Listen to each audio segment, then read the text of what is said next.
Israel और फिलिस्तीन के बीच क्यों विवाद की वजह है यह मस्जिद, आइए जानें इसकी कहानी। इतिहास इस बात का गवाह है कि जमीन के टुकड़े देशों और व्यक्तियों के बीच हमेशा विवाद का कारण बनते रहे हैं। ऐसा ही एक छोटा सा 35 एकड़ का अल-अक्सा मस्जिद का परिसर सालों से यहूदियों, मुस्लिमों और ईसाइयों के लिए संघर्ष की वजह बना हुआ है। हमारी ये धरती बहुत बड़ी है, तकरीबन 51 करोड़ स्क्वायर किलोमीटर में फैली हुई। आपको ये फैक्ट सुनकर बहुत अटपटा सा लग सकता है कि इतनी बड़ी धरती के केवल 29% हिस्से पर ही हम इंसान रहते हैं। बाकी बची जमीन पर प्रकृति ने खुद को सजा रखा है। फिर भी प्रकृति के इस विशाल स्वरूप के आगे हम नगण्य इंसान अपनी हरकतों से बाज नहीं आते और इस विशाल धरती के छोटे छोटे हिस्सों पर अपना दावा ठोंकते रहते हैं। धरती के ऐसे ही एक छोटे से टुकड़े का छोटा सा हिस्सा है अल-अक्सा मस्जिद। यह मात्र 35 एकड़ का एक आयताकार जमीन का टुकड़ा है, जिसे लेकर यहूदी, मुस्लिम और ईसाई तीनों ही एक दूसरे को मरने मारने पर उतारू रहते हैं। सदियों से खुदा की इस पाक जमीन पर खुदा के बंदे खुदा के लिए ही आपस में लड़ रहे हैं। ऊपर से देखकर वो खुदा भी शायद हम पर हंस ही रहा होगा। ईसाई, मुस्लिम और यहूदियों के लिए पवित्र नगरी। दुनिया की सबसे विवादित जगहों में से एक जेरूसलेम की अल-अक्सा मस्जिद यहूदी, मुस्लिम और ईसाई तीनों धर्मों के लिए समान रूप से महत्व रखती है। एक के लिए धर्म की शुरुआत ही यहीं से हुई, तो दूसरे के लिए ईश्वर का धरती से जुड़े रहने का एकमात्र रास्ता यही है, और तीसरे के लिए सबसे पवित्र मानी जाने वाली जगहों में से एक है। यरूशलेम दुनिया के सबसे पुराने नगरों में से एक है और ये दुनिया में यहूदी, ईसाई और मुस्लिम तीनों धर्मों को मानने वाले लोगों के लिए एक बेहद पवित्र जगह है। यहाँ पर यहूदी लोगों की मौजूदगी अधिक है, ये करीब 61% हैं और इस्लाम को मानने वाले अरब करीब 38% हैं। आपको बता दें कि यरूशलेम का मुद्दा तभी से विवाद में है जब से इजरायल फलस्तीन से अलग होकर एक आज़ाद राष्ट्र के रूप में अस्तित्व में आया। तब से लेकर आज तक ये मुद्दा विश्व की शांति और स्थिरता के लिए एक चिंता का विषय रहा है। आखिर क्या है दशकों पुराने इस विवाद की जड़? जेरूसलम के पुराने हिस्से में पहाड़ी के ऊपर स्थित आयताकार जगह में फैली इस मस्जिद को यहूदी हवायत टेम्पल माउंट या फर्स्ट टेम्पल कहते हैं। इसी जगह को मुस्लिम हरम अल शरीफ कहते हैं। यहूदी मानते हैं कि इसी जगह में वो मिट्टी संजोई गई थी जिससे एडम को बनाया गया था और जिससे इंसानों की भावी पीढ़ियां बढ़ी। 957 बीसी इजराइल के राजा सोलोमन ने यहाँ एक भव्य मंदिर बनवाया था, जिसे आगे चलकर बेबीलोनियन सभ्यता के लोगों द्वारा नष्ट कर दिया गया। तकरीबन 5 सदी बाद 352 बीसी यहूदियों ने फिर इसी जगह पर एक और मंदिर बनवाया जिसे सेकंड टेम्पल कहा गया। इसके अंदर के हिस्से को ही कहते हैं होली ऑफ होलीज, लेकिन रोमन्स ने इसे भी तोड़ दिया।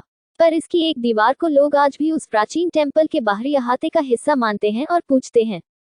मुसलमानों के लिए पैगंबर मोहम्मद से जुड़ी है ये जगह। मुसलमानों की माने तो उनकी सबसे पवित्र जगहों में सबसे पहले नंबर पर आता है मक्का, उसके बाद मदीना और तीसरे नंबर पर आता है हरम अल शरीफ। कुरान के मुताबिक सन 621 की एक रात की बात है, पैगंबर मोहम्मद एक उड़ने वाले घोड़े पर बैठकर मक्का से जेरूसलम आए और यहीं से ऊपर जन्नत में चले गए। सन 632 में पैगंबर मोहम्मद की मृत्यु हो गई और इसके 4 साल बाद मुस्लिमों ने जेरूसलम पर हमला कर दिया। तब यहाँ बेजनटाइन साम्राज्य का राज था। जीतने के बाद उमैयद खलीफाओं ने यहाँ एक भव्य मस्जिद बनवाई और इसका नाम रखा अल-अक्सा। अरबी भाषा में अक्सा का मतलब होता है सबसे ज्यादा दूर। इसी मस्जिद के सामने है सुनहरे गुंबद वाली इमारत जिसे कहते हैं डोम ऑफ द रॉक। मुस्लिम मानते हैं कि उस दिन उड़ने वाले घोड़े पर से उतरने के बाद पैगंबर मोहम्मद ने जहां सबसे पहला कदम रखा उसी जगह है अल-अक्सा मस्जिद, और जहां से चढ़कर वो जन्नत को गए वो है डोम ऑफ द रॉक। ये दोनों ही इमारतें उसी आयताकार कंपाउंड में है जिसे यहूदी अपने प्राचीन मंदिरों की लोकेशन मानते हैं। ईसाइयों के लिए यीशु से जुड़ी जगह। ईसाई धर्म में इस जगह की खासियत इसलिए है क्योंकि इसका ताल्लुक यीशु के जीवन से है। विशेष तौर पर यीशु के जीवन के अंतिम दिनों से इस जगह का जुड़ाव माना जाता है।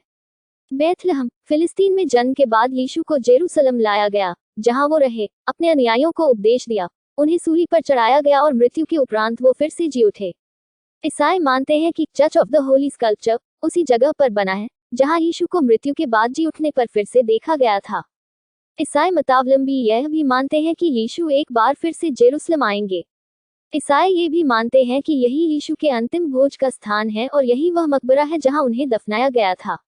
माना जाता है कि यहाँ पत्थर के 3 स्लैब हैं, एक वह जहाँ पर पहले यीशु को दफनाया गया, दूसरा वह जहाँ पर जीवित पाए गए और तीसरा वह जहाँ उन्हें पुनः दफनाया गया था। दुनिया भर के ईसाइयों के लिए यह एक पवित्र श्रद्धास्थल है। आखिर क्या है दशकों पुराने इस विवाद की जड़?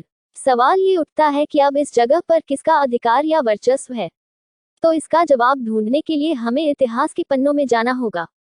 तथ्यों के अनुसार लगभग 1000 ईसा पूर्व में यहूदियों ने यरूशलेम में पहला और 352 बीसी में दूसरा यहूदी मंदिर बनवाया था। फिर आया धर्मयुद्ध का दौर, जिसमें ईसाई और मुसलमान आपस में सदियों तक लड़ते रहे। उसी लड़ाई में मुस्लिमों ने जेरूसलम को जीत लिया। जीतने के बाद उन्होंने मस्जिद की देखभाल के लिए एक ट्रस्ट बनाया जिसे वक्फ कहा गया। 702 ईस्वी में मुस्लिमों ने मस्जिद अल-अक्सा का निर्माण कराया और तब से लेकर अब तक यहूदी इसी मस्जिद अल-अक्सा की पश्चिमी दीवार को पूजते हैं, जिसे वो 352 बीसी में बनाए गए दूसरे यहूदी मंदिर का अवशेष मानते हैं। तब से ही मस्जिद अल-अक्सा और जेरूसलम यहूदी और मुसलमानों के लिए संघर्ष का मुद्दा रहा है। सदियों तक मस्जिद में गैर मुस्लिमों का प्रवेश वर्जित रहा। फिर आया साल 1948 और एक देश बना इजराइल, उसी जमीन पर जहां फिलिस्तीनियों का देश था। फिलिस्तीन का कहना था कि हमारे देश में दूसरा देश कैसे बनेगा।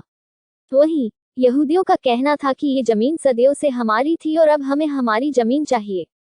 यहूदियों के इस दावे का आधार है हिब्रू बाइबल, जिसका पहला हिस्सा कहलाता है बुक ऑफ जेनेसिस। इसका एक महत्वपूर्ण भाग है ईश्वर और अब्राहम के बीच हुआ करार। यहूदियों के मुताबिक उनके पूर्वज मेसोपोटामिया में रहा करते थे। ईश्वर के आदेश पर वो अपना घर बार छोड़कर नई जगह पहुंचे। ये जगह पश्चिमी एशिया में थी और तब इसे कहते थे लैंड ऑफ कैनन। यहूदी मान्यता के अनुसार ईश्वर ने खुद अब्राहम को अपनी जबान दी थी और कहा था कि अब्राहम की संतान यही अपना नया देश बसाएंगे। अब्राहम के बेटे इसहाक का नाम था जेकब और इसी जेकब का एक और नाम था इजराइल। जेकब के 12 बेटे हुए जो कहलाए 12 ट्राइब्स ऑफ इजराइल। आज के इजराइल की अवधारणा भी इसी मान्यता पर आधारित है। यहूदी जेरूसलम को फिर से अपनी राजधानी बनाना चाहते हैं क्योंकि ये प्राचीन यहूदी राज्य का केंद्र और राजधानी रहा है। पार्टीशन, रिजोल्यूशन और 6 डे वॉर, इसी मसले को देखते हुए दुनिया के बड़े देशों ने संयुक्त राष्ट्र की देखरेख में एक मसौदा बनाया जिसे कहा गया पार्टीशन रिजोल्यूशन, जिसके अनुसार फिलिस्तीन को 2 हिस्सों में तोड़कर 2 अलग अलग देश बनाया जाए, एक यहूदी देश जेरूसलम और एक मुस्लिम देश फिलिस्तीन, और जेरूसलम को यूनाइटेड नेशन की देखरेख में छोड़ दिया जाए।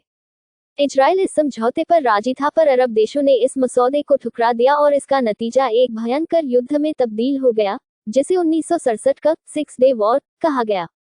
इस युद्ध में यहूदियों ने जेरूसलम के बहुत सारे हिस्से को अपने कब्जे में ले लिया।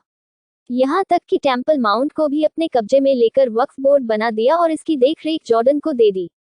हालांकि इस व्यवस्था से दोनों ही तरफ के चरमपंथी नाराज थे। ऐसे ही एक चरमपंथी इजरायली सैनिक एलेन गुडमैन ने 1982 में पवित्र परिसर में घुसकर गोलीबारी कर दी। इसमें 2 लोगों की जान चली गई। इससे दोनों धर्मों में और तनाव बढ़ गया। अब तक ऐसी अनेक वारदातें हो चुकी हैं कि गिने बैठे तो कई दिन निकल जाएंगे। इन सभी लड़ाइयों के अंत में सिर्फ निराशा के सिवा और कुछ नहीं है। पिछले 10 वर्षों में ये विवाद इतना बढ़ चुका है कि इसका अंत होते नहीं।